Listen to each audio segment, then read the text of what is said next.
C'est pas un mukbang, je sais pas comment vous appelez Non, ça. c'est pas un mukbang, on a juste faim. Voilà, moi j'ai 23h, je peux pas manger parce que j'ai préparé sa vidéo.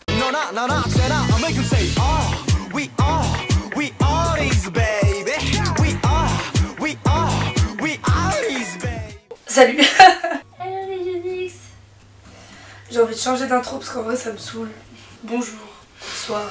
Donc si vous me suivez sur Instagram, parce que je crois que c'est le réseau social où je suis le plus active. Sur Instagram je vous ai lancé une FAQ par rapport à la Corée du Sud parce que vous étiez beaucoup à me poser des questions par rapport à mon voyage qui se passe dans 24 jours, très bientôt. Donc ça va être une vidéo assez longue, donc je vous propose de vous poser et de manger avec nous. Prenez votre thé. Et sachez qu'on est des filles pauvres. Ah ouais. Donc on a cherché l'économie. Vous allez voir que c'est calculé au centime près. Et du coup je pense que ça peut intéresser plein de personnes. C'est pour ça que je vous ai demandé de me poser vos questions sur Instagram. Et j'ai posté aussi sur Twitter mais grave en retard. Du coup j'ai eu 2 questions. Faites des petits bisous à tout le monde. Toutes les personnes qui posent des questions, je vous aime en retour. Parce que quelqu'un m'a dit... Certaines personnes m'ont dit je t'aime, du coup je dis je t'aime aussi en retour. J'espère que ça va vous plaire, on commence tout de suite. J'ai organisé cette vidéo sur plusieurs thèmes, sur plusieurs thèmes. Tu fais de l'ASMR dans mes oreilles, c'est horrible. Donc, l'origine du voyage. Vous avez été beaucoup à me poser des questions sur d'où venait cette idée. Plus je m'exprimerai, c'est suffisant. Je peux finir de poser toutes les questions d'abord. Depuis combien de temps j'avais envie? Est-ce que c'était un projet qui s'est fait juste cette année? Avec qui je partais? Pourquoi je partais avec ces personnes? Bref, plein de questions, je pense que vous avez compris. De base, ce voyage, c'était un cadeau d'anniversaire pour... On a dit, oh, c'est moi qui m'explique. Ah ouais, pardon. De base, ce voyage, il est prévu, prévu pour de vrai, ça fait 2 ans. J'en rêve depuis plus, mais prévu pour de vrai, ça fait 2 ans parce que c'était mon cadeau d'anniversaire de mes 18 ans. Mes amis, ma famille, ils se sont cotisés. Et à mon anniversaire, à mes 18 ans, une petite boîte et tout. Et en gros avec ça m'aidait. Elle raconte sa vie mais va au but. Mais en gros ça m'aidait à payer mon voyage. Mais pas la totalité, mais une partie. De grand merci à tous ceux qui ont cotisé, ça me touche. Enfin au bout de 2 ans je peux y aller, merci. Ensuite ma mère elle a pété un câble. Ouais, tu vas pas tout ça, ça se fait pas, ta soeur, maman, prends ta soeur. J'ai pris ma soeur. Et après bah, vu que ma soeur est venue, je sais pas pourquoi le Yag. Bonjour le Yag. Il a dit ouais bah venez on y va tout ensemble. Ouais bah venez. Et donc on au y paradis. Voilà. C'était 1, puis 2, puis 10. En fait c'est Koh-Lanta mais à l'envers. L'envie de la Corée du Sud, du coup pour nous deux, je pense que ça remonte à longtemps. En vrai on est fan d'Asie depuis vraiment très très longtemps. Donc au départ on était plus fan du Chine. Fan d'Asie. Fan d'Asie, c'est... Non, passionné. Nous étions particulièrement attirés par ces pays-là. Mais pas que Japon, Chine, Corée, tout le reste. Moi c'est l'Inde. Perso, la Thaïlande, le Cambodge depuis toute petite. Du coup, il y a eu la K-pop qui est arrivée. Du coup, on s'est dit pourquoi pas aller South Korea. Pourquoi la Corée? Parce que en premier dans tous les pays qu'on aimerait visiter ensemble. Parce que bah, c'est un des pays les plus sûrs au monde. C'est le pays le plus sûr du monde. C'est pas cher comparé au Japon, la Chine, tout ça. Voilà, donc je pense comme premier voyage en Asie, c'est pas mal. Parce que c'est notre premier voyage toute seule aussi, sans les parents. Surtout qu'en fait au départ on voulait partir avec un organisme, je te rappelle, dont on ne citera pas le nom. Mais après j'ai calculé par moi-même. Et ça revient moins cher. Ouais, faire nous-mêmes ce qu'on voulait, ça revenait à beaucoup moins cher. On va vous montrer ça après. Et on a réussi à... Le K-pop. Mais tais-toi, non, ça bip, bip, bip, bip, on dira après. La partie 2, et c'est le truc qui vous intéresse le plus, je pense, parce que vous n'êtes pas capable de faire des recherches par vous-même, c'est le budget. Donc, comment, le financement, qui m'a financé, tout ça. Qui m'a financé sa femme, c'est les sponsors, l'argent que j'ai prévu. Est-ce que la Corée c'est cher ou pas par rapport à la France? Est-ce que c'est cher pour y aller? Le total du voyage, le billet, tout ça. Il faut savoir qu'on part 2 semaines en Corée du Sud en plein mois d'août. Donc le mois d'août, juillet, août, c'est vraiment les mois. Ouais, j'ai roté 2 fois. Juillet, août, ce qu'il faut savoir c'est que c'est vraiment des mois où c'est cher. Parce que c'est les mois où tous les vacanciers, tout le monde part en vacances. Donc forcément tous les pays ils font des hausses de prix. Malgré ça, la Corée du Sud ça reste quand même pas mal abordable, accessible. Sauf le billet d'avion. Le seul truc qui est vraiment cher si vous comptez aller en Corée du Sud, c'est votre billet d'avion. Parce que c'est loin.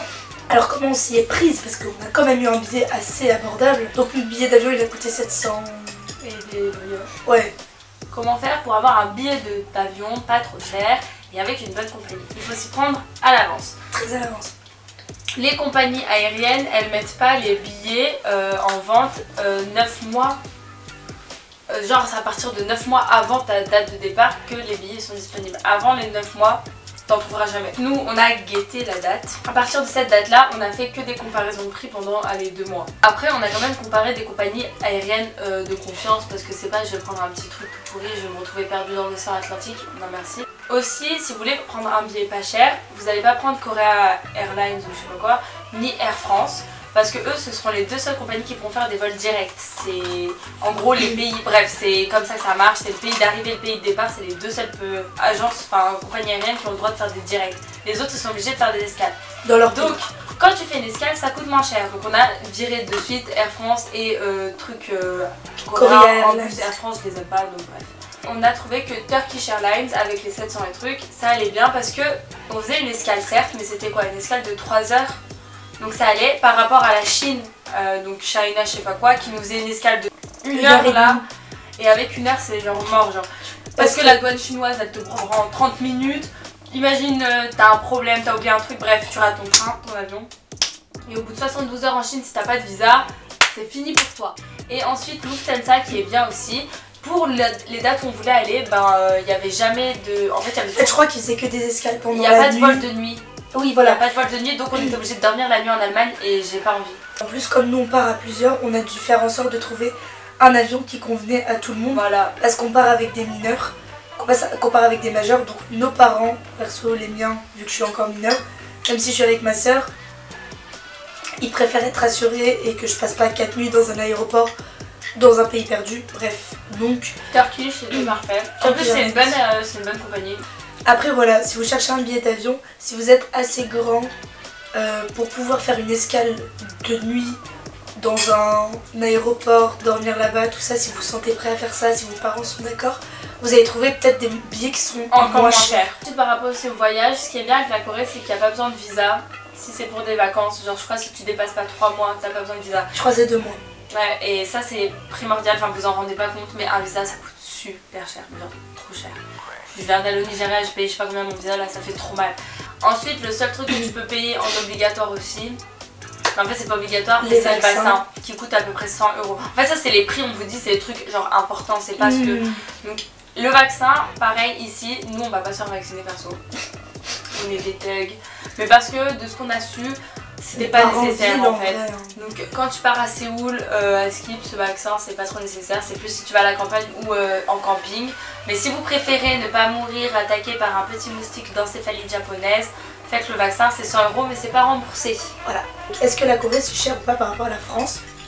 Donc, comme on vous l'a dit, non. Il s'avère qu'on a réussi à trouver un logement. Alors ça c'est moi qui me suis chargée de trouver le logement. Ce fut un long travail. Si vous voulez partir en groupe ou seul, sachez que voilà, si vous préparez un voyage, vous n'allez pas trouver directement, donc vous n'allez pas être en mode je vais sur le site, je trouve, ça y est, j'achète. Non, je sais que j'ai passé pas mal de temps à trouver un logement. J'ai trouvé une guest house au plein milieu de Hongdae, donc Hongdae qui est un quartier à Séoul, qui est un des quartiers les plus populaires. J'ai trouvé une guest house, donc si vous savez pas ce que c'est qu'une guest house, c'est des dortoirs en fait, donc voilà, c'est ça. Donc j'ai trouvé une guest house qui est super bien pour 2 semaines et on paye 168, mais il y a maman. Donc nous ça nous revient 668 € par personne pour 2 semaines, petit déjeuner compris, avec une bonne guest house au plein milieu de la qualité. C'est pas cher. Comment j'ai trouvé ce prix là? C'est que on part à 10 comme on vous l'a dit et on sera à 10 dans un seul et même dortoir. Donc c'est beaucoup, mais grâce à ça, et ben, le prix de la chambre il est moins cher. C'est-à-dire que plus 7 personnes, moins c'est cher. Aussi le truc c'est qu'on s'est pris grave à l'avance, oui. Donc on est en contact avec la guest house depuis longtemps. À la fin, vu qu'on restait longtemps et que malgré les mois qui arrivaient, on avait gardé la réservation, elle a dit je vous fais une réduction et donc on en arrive à 168. Sans la réduction, il me semble que c'était 189 €. Ouais voilà, c'est pas grand chose tu vois. Mais si vous y prenez encore à l'avance et si vous allez en groupe, on peut vous conseiller aussi les Airbnb, c'est vachement mieux. Oui. Parce que t'as un appartement pour toi-même. Airbnb c'est une seule personne qui paye pour tout le monde. Et j'avais grave la flemme de me faire rembourser par 9 personnes. Mais en Corée, il y a facilement, on peut trouver facilement, faut juste bien chercher. Et je crois que ce qui peut coûter le plus cher aussi en Corée, c'est le logement. Perso, tous mes amis qui sont partis en Corée, parce qu'il y a beaucoup d'amis qui sont partis en Corée ou qui vont partir en Corée, ils privilégie Airbnb et Guest House. Guest House. Guest Je House, on connais, a partout, Ouais. genre partout. et je connais vraiment très peu de personnes qui partent à l'hôtel. Et c'est vraiment dommage d'aller à l'hôtel quand tu vas dans un pays, Ouais. quand t'es jeune. Je vous mettrai en lien dans ma barre d'infos, c'est ça, oui, dans description, Ouais. c'est la même, de la Guest House parce que vraiment elle est super bien. En plus de ça, et ça c'était vraiment un gros hasard, j'ai pas fait la Ouais, copie. on n'a pas fait exprès. Je ne pars pas en Corée, alors là gros Bah, disclaimer. Gros disclaimer, je ne vais pas en Corée pour la K-pop, pas du tout. Vraiment, ça j'en parlerai après. La guest house que j'ai trouvée, comme par hasard, c'est une guest house K-pop. Qu'est-ce qu'une guest house K-pop? C'est juste que les chambres en fait dedans, il y a des gros tableaux. Enfin en fait c'est des chambres par thème. Ouais, genre t'as EXO, EXO, Big Bang, Super Junior. euh. Et dans les couloirs, il y a des grosses affiches de. À part ça, Mais en fait, c'est pas moche, ça fait pas chambre comme nous là, de groupies. Ça c'est fait joli vraiment, petit c'est tableau. vraiment des murs blancs. Avec un tableau noir et blanc. Si vous partez en Corée, il faut savoir que les restaurants ça tourne autour de 4, 5, 6, 7 euros si vous voulez bien manger à votre faim dans des restaurants coréens. C'est les restaurants typiques, t'as vu, où ils servent des trucs traditionnels et tout. Et vu que nous on vient pour ça et pas pour manger de la nourriture italienne ou française où ça va coûter plus cher. Parce que même si vous voulez manger de la nourriture occidentale, je me suis renseignée, il y a le quartier occidental à Séoul, c'est Itaewon, c'est là où il y a le plus d'étrangers à Séoul. Et à Itaewon, du coup, vous trouvez des magasins c'est là où il y a Paris Baguette, tout ça, des boulangeries, là où vous pouvez trouver du fromage, tout ça. Moi perso, je m'en fous. Mais si ça vous intéresse, on sait jamais, sachez que forcément les prix seront plus chers là-bas puisque c'est importé. Exactement. Ensuite en Corée, il y a un truc aussi, et là je vais dépenser mes sous, c'est les cafés. Il y a des cafés partout, à tous les thèmes, à tous les prix. Surtout que vous êtes pas mal, vous êtes... Eh franchement, soyez francs, vous suivez tous ma chaîne pour la K-pop, donc vous êtes tous fans de K-pop. Voilà. En fait, en Corée, il y a plein de stars de K-pop et c'est pas tout le monde qui le sait. Enfin, je sais pas, peut-être que je dis encore un truc que je vais dire. Ah non, je sais. Il y a beaucoup de stars de K-pop qui ont des cafés ou même des restaurants ou même des bars à eux. Et genre, bah ça passe de. En fait, même des noms d'idoles, genre J-Park, il a un café, tu vois. Et tu peux trouver J-Park dans son café. T'as juste pas le droit de prendre des photos. Infinite, ils en ont. Je sais pas. La maman de Chanyeol, elle a fait un café pour Chanyeol. La sœur de Jinhwan, elle a un café à 5 minutes de notre guest house. Guess who's gonna truc squatter là-bas. Et puis en fait, il y a plein de cafés avec plein de thèmes et plein de pâtisseries. Café Hello Kitty, des cafés tout à fait normaux, des cafés avec des plantes, des cafés animaux, avec des si céréales. si vous êtes fan d'animaux. Il y a le gars de 2PM, 2AM, je sais plus, un des 2PM ou 2AM, il a le céréal bar. En gros, tu vas, tu manges des céréales. Après, bien sûr, on s'est prévu un petit peu d'argent pour toute la nourriture qu'on peut trouver dehors, tous les stands de nourriture dehors, parce que ça c'est un truc totalement typique de la Corée du Sud, les stands et de l'Asie en général, ouais. La nourriture, prévoyez gros mais pas trop. Ah, si vous aimez manger comme nous. Parce que nous, moi, une des choses principales qu'on va faire là-bas, ça va être manger. Manger. Arrête. Le total du voyage, je peux pas vous dire exactement le total du voyage parce que on sait jamais ce qu'on peut acheter, mais on a calculé. On a calculé. Voilà, on a calculé parce qu'on n'est pas des personnes qui peuvent dépenser en mode je ferme les yeux. Mais pour l'instant, ce qu'on a calculé surtout et qui est important, si vous êtes dans la galère comme nous, jeunes, nanana, pauvres, et que vous aimez visiter, parce que nous on y va pour vraiment faire un maximum de visites.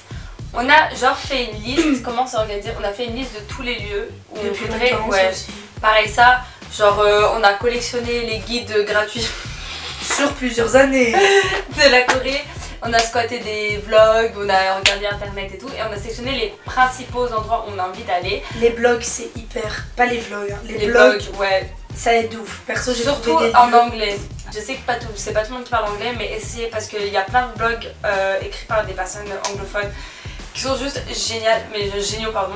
Bah, certains ils te font le descriptif de genre du matin jusqu'au soir de tout ce qu'ils ont fait avec des photos de tout, même les petits tickets restaurants avec le prix. Quand on connaît vraiment rien du pays, ça aide ce genre de site.